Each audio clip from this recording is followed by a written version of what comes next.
Investing in income properties or investing in the stock market, it's a question I've been asked quite a bit, but what if I told you both can be achieved at the same time? Hey everyone, I hope you're all having a great start to your week. My name's Griffin, and today we're speaking about real estate investment trusts, or REITs for short, as requested by the viewer Gita, who wanted to know a bit more information about how I would personally incorporate real estate investment trusts into my portfolio. I've spoken about REITs before on my channel, but today we're going to be looking at how REITs actually compared to physical real estate and which REITs out of the overall global Canadian market have my attention moving into 2020. Before diving into real estate industries and metrics throughout the rest of this video, I want you to be aware of the fact that when I'm speaking about real estate, I'm actually referring to physical real estate that you can purchase as an investor, such as, for example, the 2 duplexes that I own and rent out to tenants. However, when I'm speaking about a REIT in this video, I'm referring to a publicly traded company that happens to own and manage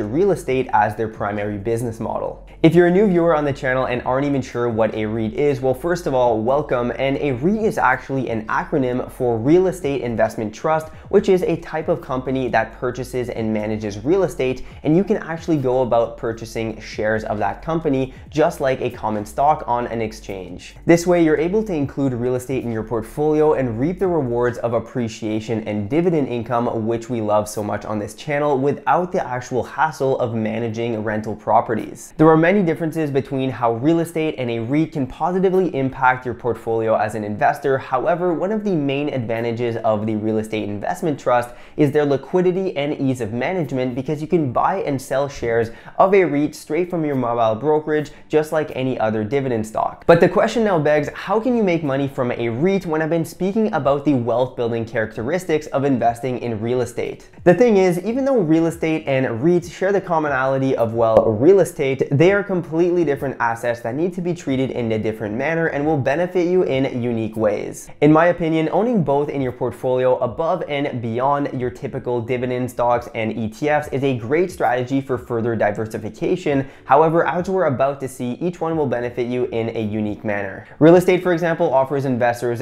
3 main wealth building tools that have proven extremely profitable for thousands of investors over the years if executed with due diligence. The number one most important wealth building tool in real estate is building equity through debt paydown, which is arguably the most important wealth building tool that real estate has to offer, because as you're paying down that loan or that mortgage, you're essentially building more equity in that property, and then later on, once you've built enough equity inside of that rental property or your house, for example, you can tap into it and take that money out to utilize it for different projects or for another home. By the way, here, quick parentheses, I was actually thinking about making a whole video about home equity and how you can utilize it to your advantage in rental properties. If that's of interest to you, make sure to leave a comment down below to let me know if that would be of interest to you. The second wealth building tool of real estate is also related to equity. However, this time it is equity that you're creating out of thin air with what's called forced appreciation. Basically, with real estate, you can purchase a property that is either undervalued or underutilized, fix it up, raise the rent, and thus increase the overall value of that property. And when it comes time to either refinance the property or sell it, you have an extra amount of equity that is yours. And this is exactly what I have done with my first duplex that I purchased over the summer.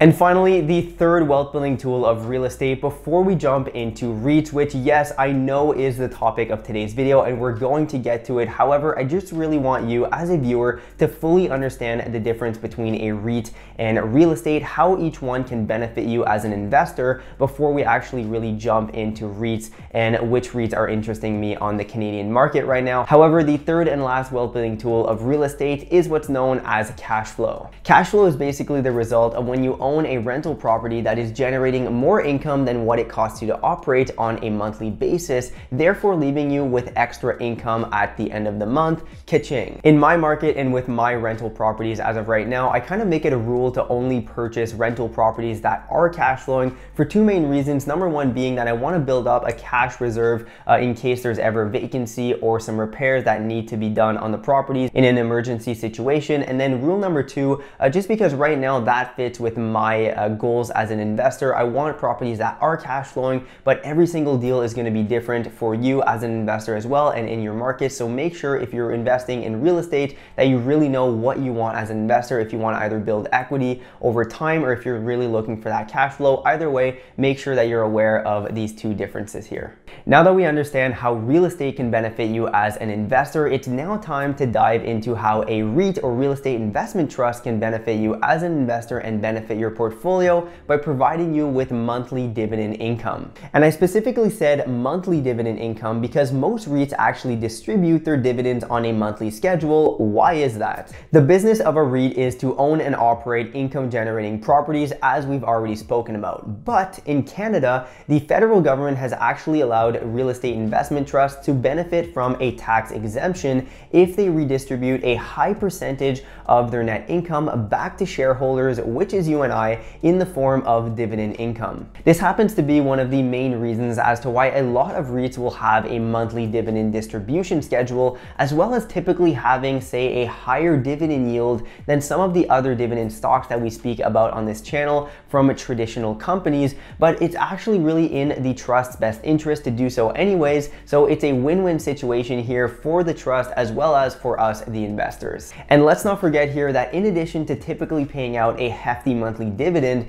a REIT offers investors a huge amount of passiveness because the REIT and its employees are going to be the ones taking care of maintenance of the properties, dealing with tenants, and pretty much everything else that has to do with managing those properties. And for a lot of individuals, that added level of passiveness of a REIT can be a huge advantage over real estate because they just don't want to take that 1 a.m. phone call from a tenant saying that a toilet has broke, a pipe has burst in winter, which is actually a huge possibility of owning a physical real estate. There are currently 36 public REITs that are available to buy and sell on Canadian exchanges, and these REITs are spread across 8 different industries, and you really shouldn't treat all these REITs in the same manner because after all, they're not the same. Lucky for you though, I apparently have a bunch of free time on my hands because I went through these 36 different public REITs available in Canada, and I categorized them by industry, market cap, dividend yield, and a bunch of other factors that are really important for overall assessing the health of a REIT moving forward. I packaged it all up, put it in a really nice blog post for you guys,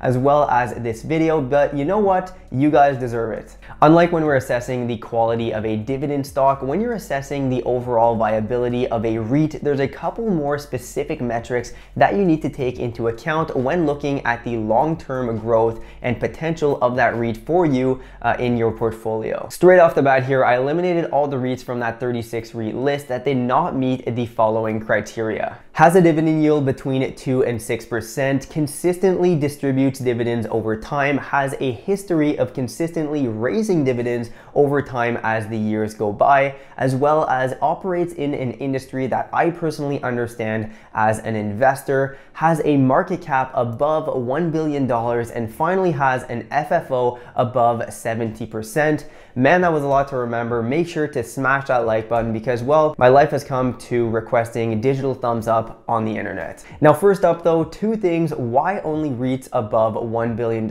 in market cap? And then number 2, what the heck is an FFO? To answer that first question, I'm personally just looking to invest in companies that have a market cap above $1 billion because this is typically in the REIT space going to be a company that's more established and that will have more opportunities for expansion into larger Canadian metropolitan areas over the coming years, such as, for example, Toronto, Vancouver, Montreal, and Ottawa, especially as real estate prices increase to rise in this country. Now to answer that second question, what's an FFO and why should it matter for your investment? Well, you know how when we're looking at dividend stocks together and we're trying to assess the overall viability of that dividend stock for our dividend portfolio, well, we look at different metrics such as, for example, market cap, price to earnings ratio, and EPS, among others. Well, the same is true for a REIT, but in the case of a REIT, the FFO, or funds from operation, is a metric that's a lot more accurate for assessing the viability of a REIT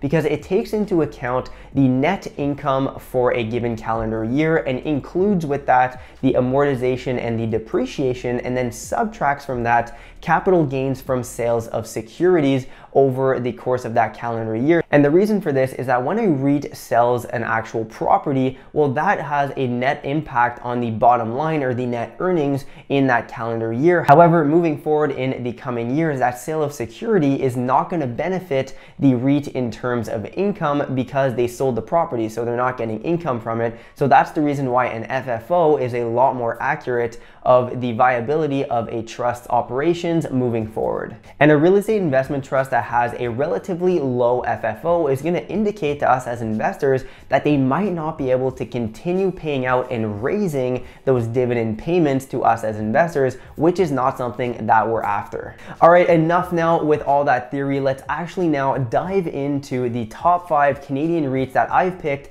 out of that 36 REIT list that are going to provide you as an investor dividend income on a monthly basis, as well as potential for share appreciation. So the first REIT on today's list is CT REIT, also known under the ticker symbol CRT.UN, which is a mid-sized Canadian REIT operating out of Toronto, Canada, with a market cap of roughly $3.6 billion at the time of filming today's video. CT REIT's operations are mostly in Ontario, Quebec, as well as Western Canada, and the majority of its rental income actually is derived from one tenant, which is Canadian Tire. At the time of filming today's video, CRT.UN has a dividend yield of roughly 4.95 on a monthly distribution schedule, and the FFO as of 2019, since we don't have all the final numbers yet for 2019, was roughly 90%, which is awesome because that means that a large majority, 90% that is, of its income is actually derived from rental income, which is what we want to see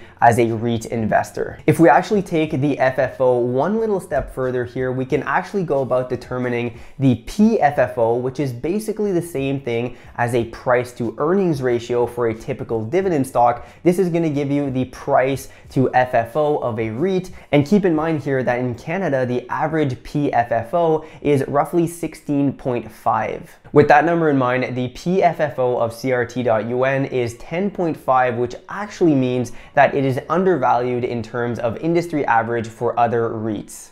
The second REIT on today's list is actually one of my personal favorites. It is Allied Properties, also known under the ticker symbol on the Toronto Stock Exchange, AP.UN. Allied Properties is actually a REIT that operates in the office space industry and is a bit larger than the last REIT that we just looked at, coming in at a market cap of roughly $6.3 billion. The trust is engaged in the development, ownership, and management of urban-style office environments spread across Canada, mostly in Montreal and Toronto, with some of their largest clients including clients that operate in the IT, government, and telecommunications industries. So this really shows us as investors that Allied Properties is most likely going to continue receiving rental income even if there's somewhat of a downturn in the coming years. The current dividend yield of Allied Properties is 3.072 with steady dividend increases over the past years, and the current FFO is just about 95%, meaning that the income from Allied Properties is of high quality and it's actually derived, and 95% of it that is derived from rental income. The PFFO of AP.UN is somewhat higher than industry average, coming in at around 23, but nonetheless, I still think that this is a really good REIT to explore, especially if you want somewhat diversification of the REITs that you hold in your portfolio, because Allied Properties does operate in the office space, which is the only one on today's list. Moving on now to the third real estate investment trust on today's list, it is Canadian Apartment Properties REIT, also known under the ticker symbol CAR.UN or CAR.UN. This is actually the first residential REIT on today's list, which deals specifically in the acquisition and management of large multifamily unit buildings spread across Canada, mostly in townhouses and large rental complexes such as apartment buildings. The current market cap of CAR.UN is $8.92 billion, making it the largest one on today's list, with a dividend yield of 2.62% with steady dividend increases over the past couple of years. And finally, for CAR.UN, the FFO here is 97%, making it the highest on today's list. Awesome for us investors. And coming with that, the PFFO is sitting around 18.5, which makes it a little bit higher than industry average, but nonetheless, Car.un has shown significant gains over the past couple of years and is a really solid REIT to hold in your portfolio, especially if you want a residential REIT in your dividend portfolio. And moving on now to the fourth REIT on today's list, it is Killam Apartment REIT. I think that's how you pronounce it, but nonetheless, the ticker symbol for this is KMP.UN. And this is also a REIT that deals in the residential sector, also dealing with the acquisition and management of multi-residential unit properties spread across Canada, mostly in Ontario and Eastern Canada. The dividend yield of KMP.UN is 3.51, making it a little bit higher than the REIT we just looked at. However, it is a much smaller real estate investment trust coming in at a market cap of around 1.8 billion Canadian dollars. The FFO of Killam is 73%, making it quite a bit lower than some of the other options that we looked at on today's list. But this brings also the PFFO to 17.3 roughly, which makes it fairly valued compared to other industry averages for REITs in Canada. And by the way here, if you're thinking to yourself, 73%, that seems pretty low compared to all the other FFOs that we looked at for the other REITs, and you aren't wrong in thinking that. However, of the 36 REITs currently available in Canada, I went through every single one and looked at the FFO for each one, and 73 is actually in the higher bracket, with most of them being in the 50% range. So 73 is still in the green here, and if this is a stock that's of interest to you, make sure to still check it out and add it to your portfolio for a nice dividend. And finally, the fifth and last REIT on today's list. This one operates in the industrials industry, so completely different than any of the ones that we previously looked at on today's list. It is Granite REIT, also known under the ticker GRT.UN.